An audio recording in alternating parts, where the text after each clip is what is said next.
everyone, welcome back to Rolling Solo. My name is Adam Smith. We're going to pick up exactly where we left off in the last episode, although you might notice that there's a lot less tiles in play. So really what I did was I took away all the tiles because we had finished the second part of the tutorial mission or campaign called Legends of the Alliance tutorial.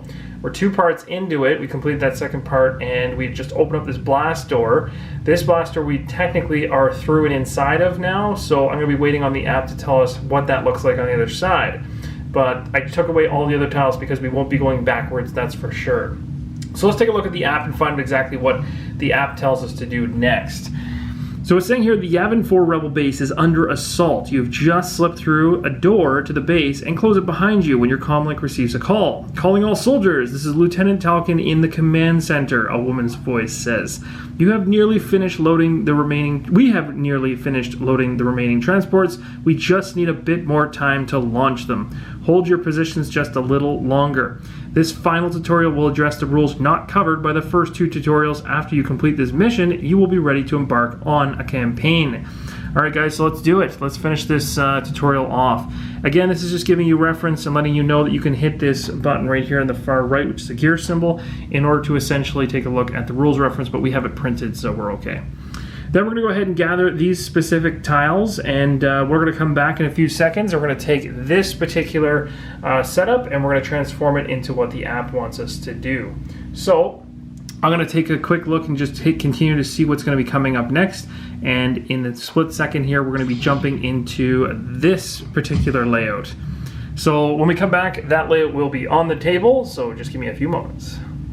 Alright, and we're back, and we've got this all set up exactly how the app wants it. The only addition that I made was I just left the grassy portion that we had just come from attached to the door, even though in the app, essentially, it's saying here that it would be removed, but I just left it there so that we can thematically see that they came from the courtyard and entered into this room. Now, you'll also notice there's nobody here, so Garkin and Jin haven't actually been placed on the map just yet, but the app's going to go ahead and do this in a few seconds. So we're making sure we place 24B, 36B, and a door. We've done that. It says you are in a hastily constructed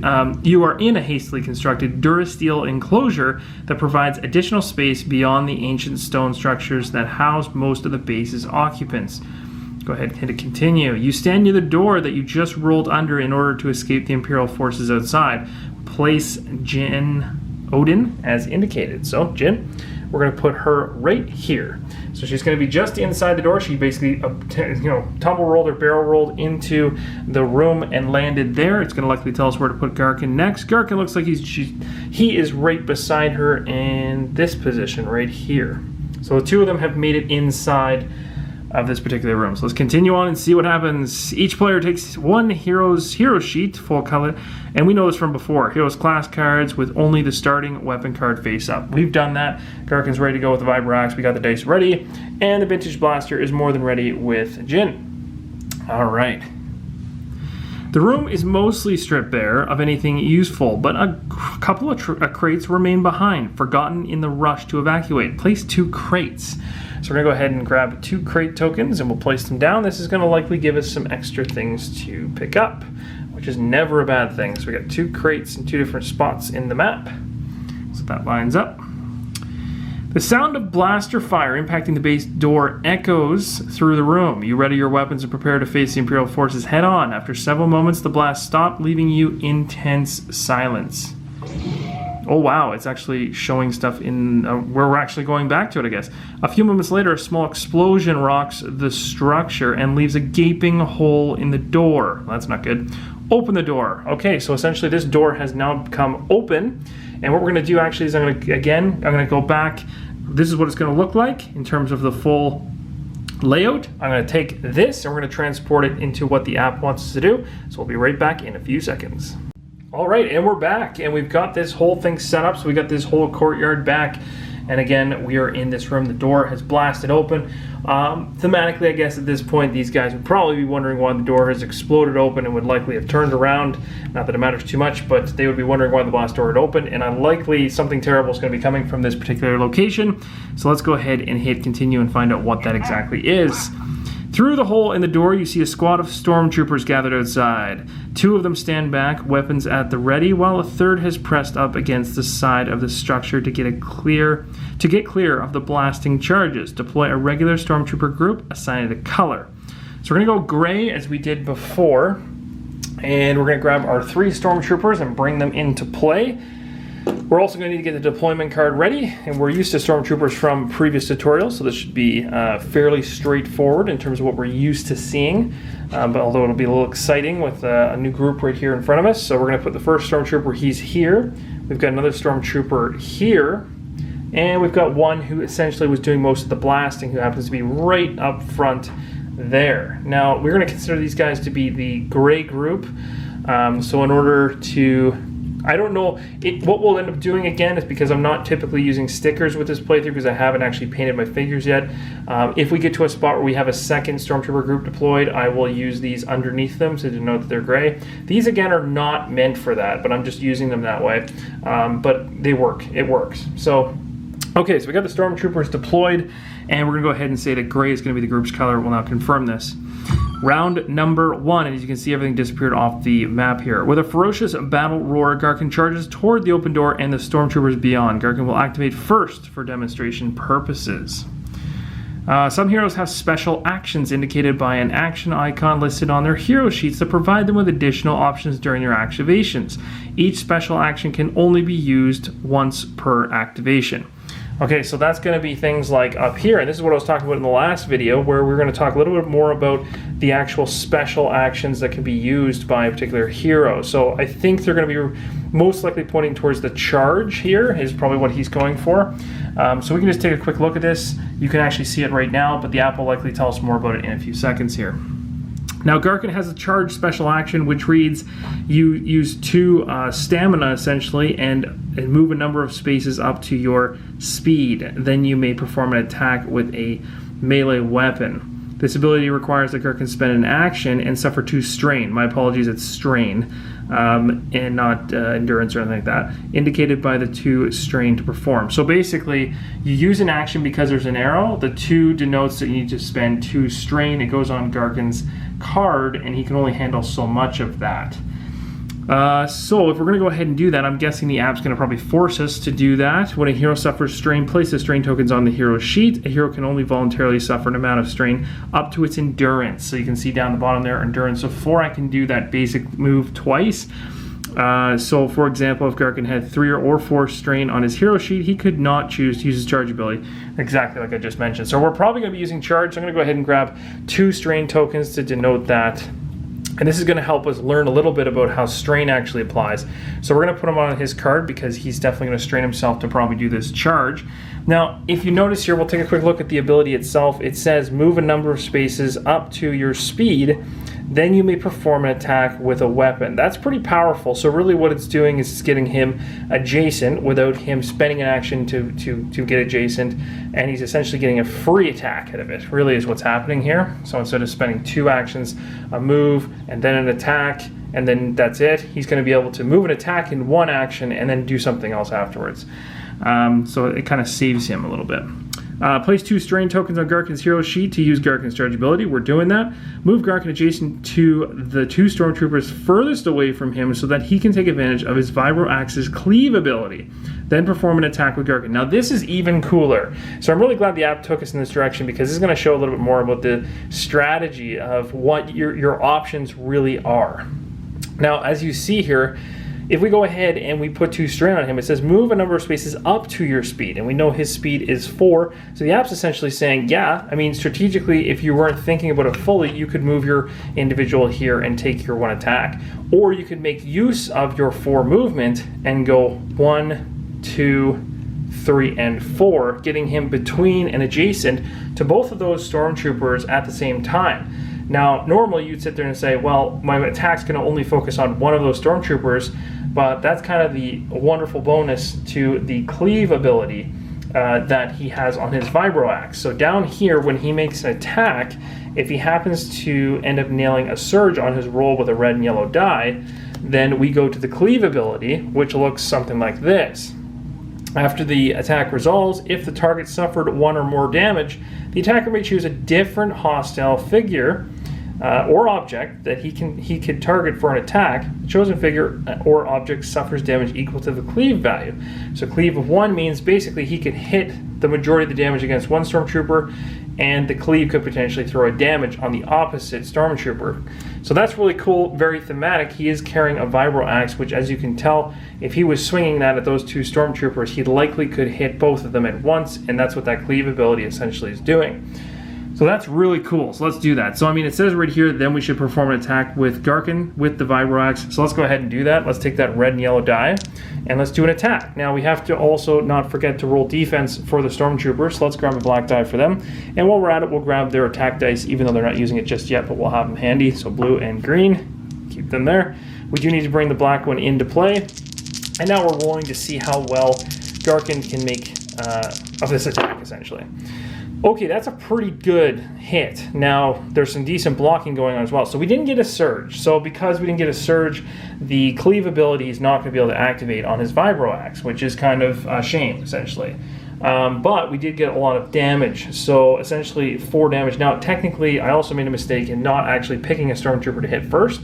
But because they're both, adjacent, again, you're supposed to pick your target before you roll. So let's just say I had hypothetically chosen to hit the guy who's around the corner because I'd like to have Jen be able to target the 2 in line of sight without her having to get around. So he's going to target him right here. He made the hit. It's 4. The stormtrooper is blocking 2 of them. And again, range value doesn't matter on a melee attack. So 2 actual damage gets through on the stormtrooper. So that's actually not too bad. Doesn't actually kill it, sadly. It's just 1 away from killing him. But it's a decent hit, so it's not bad. It kind of sucks, actually, because if we had got lucky and got just an extra hit of that, or he hadn't done so well in defense, we could have taken him out this turn. Let's see if the app actually talks a little bit more about cleave, whether it passes or fails. Using his charge ability only took 1 of Garkin's 2 actions. Perform his second action now, and then end his activation. Remember that he cannot use his charge activation again because his special actions can only be used once per activation. So the interesting thing you can notice here is it says, remember that he cannot use charge again this activation because special actions with an S can only be used once per activation. So that means you can only use 1 of these, per. And so it's an action. Now you also notice here rage. This is a totally different thing and it seems to always apply because there's no action icon beside it. It says after an attack targeting you is resolved, if you have suffered 3 or more damage, you become focused. So that's more so when the stormtroopers start attacking him, not so much when he's on offense. So in this particular case, we do have 1 more action to go with Garkin, so we might as well actually make another attack and hope to use cleave out of this. So let's go for it. Let's get our dice going and hope for the best. We get some surges. Aha, we got something. So we got, oh, this is a great hit. This is wonderful. Okay, so what's going to happen here is we ended up getting 4 damage here. We have a surge, which we can then use for our cleave. So the cleave is going to add, as we mentioned before, an extra damage. But let's talk about the damage going to him first. So 1, 2, 3, 4 total damage. -1 is 3 damage to this stormtrooper. Way over killing him. He's beyond gone. So this stormtrooper's dead. He was easily knocked off the map. And then 1 extra cleave damage is going to fly over and hit the other stormtrooper on the opposite side. So that's actually a huge plus and maybe gives Jen an opportunity to take him out from a distance, which would be fantastic. Okay, so now he's essentially done. He's used his activations, both of them, and we're going to go ahead and end his turn. Alright, so some hero abilities are able to interrupt the normal flow of the game. Jin Odin's Quick Draw is one such ability. It reads, if you use 2 strain, use at the start of a hostile figure's activation, interrupt, perform an attack with a pistol targeting that figure. Limit once per round, twice if you have 2 activation tokens. Wow, okay. Okay, cool. So it's still, okay, interesting. So you can really use Quick Draw in Jin's situation, which is this one right up here, and really you're playing it based on the other hostile figure's activation. So when you know a hostile figure is going to likely target you, come after you, you can kind of do a quick draw on it before its attack and see if you can take it out, hopefully before it's able to make its attack. That's kind of a plus. Or at least do some damage to it. So let's see what else it says here when we continue on. With Quick Draw, Jin can interrupt an Imperial figure's activation to perform an attack by suffering 2 strain. She can only do this once per round, as stated in the ability's text. During rounds when Jin has 2 portraits, as you can see in the top left she does right now, which is the app equivalent of 2 activation tokens, she can use Quick Draw twice. So that's really important to know, and so essentially using 1 per activation. Jin is in a perfect position to Quick Draw on the closest Stormtrooper, place 2 strain tokens on her hero sheet, and perform an attack against that Stormtrooper. If you manage to defeat it, remove it from the map. It does not get to finish its activation. That's really cool. So we're going to go ahead and take 2 strain tokens, throw them on Jin. Let's take a look at her endurance. Her endurance is also 4, exactly the same as Garkin's, but we're going to put the 2 strain on her card. And now she's going to go ahead and use Quick Draw, which is awesome. So we're going to be able to roll our blaster shot. Of course, we still get the defensive die from the Stormtrooper and see whether we can do any damage. Now, let me just double check here to see that Quick Draw doesn't stop any defense. It doesn't say it does, so the Stormtrooper still gets some defense on this. Let's see. Let's try this. Yeah, let's do our roll. See what happens. Here's hoping. Ooh, decent. Okay, so what do we get? That's perfect. So we got the range of 4. Again, we're focusing our attack right here on this Stormtrooper. So we only needed 2 in terms of range. We ended up getting 4. We got 1, 2, 3 hits. We have a surge. The surge would increase our accuracy if we chose to, but we don't need it on our vintage blaster. We could just take the extra damage. So that bumps us up to 4 damage. It blocks 1. That's 3 damage coming through on the Stormtrooper, and the Stormtrooper only has 3 health. That Stormtrooper is dead. So that's how cool Quick Draw can be, because just like that, you can actually knock a character right off just by taking those strain tokens, kind of stopping that Stormtrooper from being able to make an attack on you, which is pretty cool. So again, we'll go ahead, and it says right here, if you manage to defeat it as we did, remove it from the map, it does not get to finish its activation. That's fantastic. If Jin managed to do at least 1 damage to the Stormtrooper, she can now use her opportunistic ability to move 1 space. So since opportunistic does not have a strain token, which is very much like Rage for Garkin, it does not cost strain to use. Then finish the activation for any remaining Stormtroopers. If Jin and Garkin manage to defeat the entire group, the Stormtrooper activation ends, and it becomes the hero's turn to activate. Okay, so first off here, let's think about this. So technically right now, Jin hasn't actually activated yet. She has used her Quick Draw out of turn prior to the Stormtrooper being able to attack and did a shot. So Jin's going to start her activation soon, but we don't want to forget about this opportunist ability that says right here, after you resolve an attack, if the target suffered 1 or more damage, which we did, we were able to put at least more than 1 damage on that Stormtrooper, you can move a space. So we're going to take advantage of that. It's free, and there's no action ability on that particular card. So now she's able to get closer, and I'd like to put her here so she has a better shot at taking out the Stormtrooper from range. So now what we're going to do, and I'm just going to double check this paragraph at the bottom here. It says, if Jen and Garkin manage to defeat the entire group, Stormtrooper activation ends, and it becomes the hero's turn to activate. No, the whole group's not dead. So I think what the app's saying essentially is that if you got really lucky and your cleave ability was doing enough damage to kill off the Stormtrooper, then yeah, you can go ahead. But at this point, we still have to deal with this guy, so we'll just hit continue. Now it's actually saying at this point that the Stormtroopers are going to activate because they're right in my face. I think I have to actually perform this attack first, because it's saying right here, maybe this is what it was referring to before I can move on. So right now with this red lightsaber kind of going down the side, or energy going down the side here, we have to actually activate this particular Stormtrooper, and maybe that makes more thematic sense, because that's why Jim was able to use her quick draw and randomly shoot the other Stormtrooper. So we have to resolve this guy's attack, and let's take a look and see what he would do. Now his bonus says, when the first figure in this group declares an attack, add 1 green die to the attack pool. Okay, that's not good. So this Stormtrooper here essentially normally has a die pool of a green and a blue, but now it's saying it's going to add an extra green because it's the first time this one's going to attack. Now what's going to happen is we got an attack here. It says move 3 to attack the hero with the highest endurance. Well, in this case, we have 2 individuals, both with 4 endurance. So really, then at this point, we'll just focus on the closest. So he's going to go after Garkin. But he's going to go after Garkin with a lot of attack here. So this is kind of nasty. So at this point now, Garkin's going to have to defend. Garkin's got 1 black die. So this is going to likely be a little painful for him. Yeah, let's see what happens. Oh gosh. Oh, that's a good block by Garkin. So he ended up getting, well, his range doesn't matter because, again, the Stormtrooper is doing this right beside him. 3 damage right there, but also 2 surges for the Stormtrooper. So let's take a look at the priority of the Stormtrooper, see what he gets. He gets extra accuracy. That's completely a waste, so he can use it for an extra damage. Now, he can't use the 2 surges on 2 damage, on 2+ damages. So, in other words, he can't add, use +1 damage for both of his surge. So he can only get 1 extra additional damage on this. So it's going to be 1, 2, 3, and an additional 1 is 4. So 4 damage is coming at Garkin, but he rolled in a miraculous 3 defense. So that means only 1 damage is actually getting through, which is fantastic because he probably could have been really hurt there. Okay, so now that's been resolved.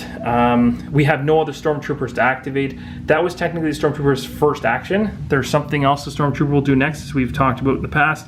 He goes to his next action, which is move 2 to reposition 4. So we've talked about this before, and he's going to try essentially to, get away from, or at least get out of line of sight of things. So I don't know if he can get into a position where Jin can't see him. But essentially, he doesn't want to be in line of sight. He wants to make a smart move. So he may do something like this, essentially, to get over here. He knows that now he's here. He could even go here and then here. He's trying to get far enough away from Garkin that Garkin can't get to him, but regardless, Garkin's going to be able to get to him. His move 2 is not good enough, but he could go 1 and then 2. That might be a better option for him, but I still think regardless, even right here, these 2 guys can still see each other, because if Jim was later on going to take a shot, she could draw from corner to corner and then corner to corner, and they wouldn't touch. So she would be able to actually do that and make that shot legally. So he can just really get out of the way, but he can't do much else. So that's probably what he's going to do. That's what we're going to have him do anyways, kind of back up a little bit further, get out of harm's way and get behind the obstacle. And that's essentially it. Now we can finish him up. Oh my goodness, what is that? A large, fearsome-looking animal climbs over the base's perimeter fence. Deploy a regular Nexu. Oh my goodness, I was not expecting that. Okay, so this guy here just crawled over the fence. So that's going to change things quite a bit.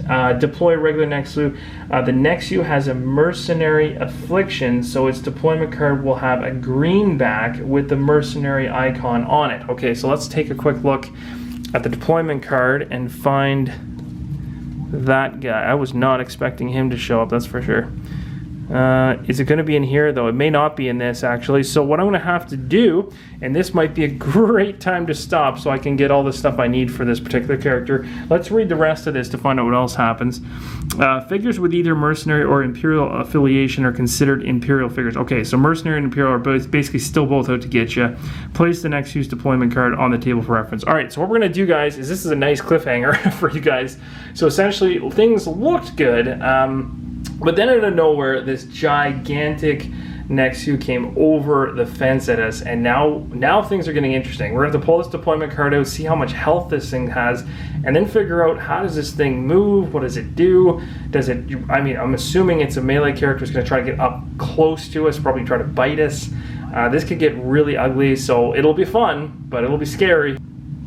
Alright, so the Nexu here has a mobile keyword on its deployment card, which allows it to ignore terrain. So the Nexu can move into and stop on spaces containing blocked terrain, as it is doing here. So as you can see, it kind of takes up 4 different spaces. So because it has the mobile keyword, it's essentially the idea is that it's like able to climb through and above and on top of anything with those red borders. So that's why he's sitting on top of that. So that's good to know.